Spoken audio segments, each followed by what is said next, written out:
with their lord. So was Cadfael's close friend Hugh Berengar of Maysbury, deputy sheriff of the shire, and his wife must be anxiously waiting there in the town for news. Hugh's son, a year old now, was Cadfael's godson, and he had leave to visit him whenever he wished, a godfather's duties being important and sacred. Cadfael turned his back on supper and the refectory, and made his way out of the abbey gates, along the highway between the abbey mill and the mill pond on his left, and the belt of woodland sheltering the main abbey gardens of the Gay on his right, over the bridge that spanned the Severn, glimmering in the wintry starlit frost, and in through the great town gate. There were torches burning at the door of Hugh's house by St. Mary's Church, and beyond, at the High Cross, it seemed to Cadfael that there were more folk abroad and stirring than was usual at this hour of a winter evening. The faintest shiver of excitement hung in the air, and as soon as his foot touched the doorstone, Aileen came flying to the doorway with open arms. When she knew him, her face remained pleased and welcoming, but none the less lost in an instant its special burning brightness. "Not Hugh," said Cadfael ruefully, knowing for whom the door had been thus thrown wide. "Not yet. Is there news, then? Are they homing?" "Will Warden sent word an hour ago before the light was quite gone. They sighted Steele from the towers, a good way off then, but by now they must be in the castle foregate. The gate's open for them. Come into the fire, Cadfael, and stay for him." She drew him in by the hands and closed the door resolutely on the night and her own aching impatience. "He's there," she said, catching in Cadfael's face the reflection of her own partisan love and anxiety. They caught his colours, and the array in good order.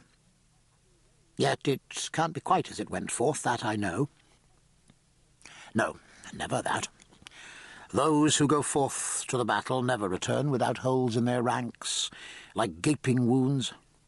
Pity of all pities that those who lead never learn, and the few wise men among those who follow never quite avail to teach. But faith given and allegiance pledged are stronger than fear, thought Cadfael, and that, perhaps, is virtue, even in the teeth of death. Death, after all, is the common expectation from birth. Neither heroes nor cowards can escape it. "He sent no word ahead," he asked, "of how the day went?" "None. But the rumour is it didn't go well." She said it firmly and freely, putting back with a small hand the pale gold hair from her forehead. A slender girl, still only 21 years old, and mother of a year-old son, and as fair as her husband was black-of-eyed. The shy manner of her girlhood years had matured into a gentle dignity. "This is a very wanton idea that flows and carries us all here in England," she said. "It can't always run one way. There must be an ebb." She was brisk and practical about it, whatever that firm face cost her. "You haven't eaten, you can't have stayed for supper," she said, the housewife complete. "Sit there and nurse your godson a little while, and I'll bring you meat and ale." The infant Giles, formidably tall for a year old, when he was reared erect by holding to benches and trestles and chests to keep his balance, made his way carefully but with astonishing rapidity round the room to the stool by the fireside, and clambered unaided into Cadfael's rusty black lap. He had a flow of words, mostly of his own invention, though now and then a sound made sudden adult sense. His mother talked to him much, so did her woman Constance, his devoted slave, and this egg of the nobility listened and made voluble response. "Of lordly scholars," thought Cadfael, rounding his arms to cradle the solid weight comfortably, "we can never have too many. Whether he takes to the church or the sword, he'll never be the worse for a quick and ready mind."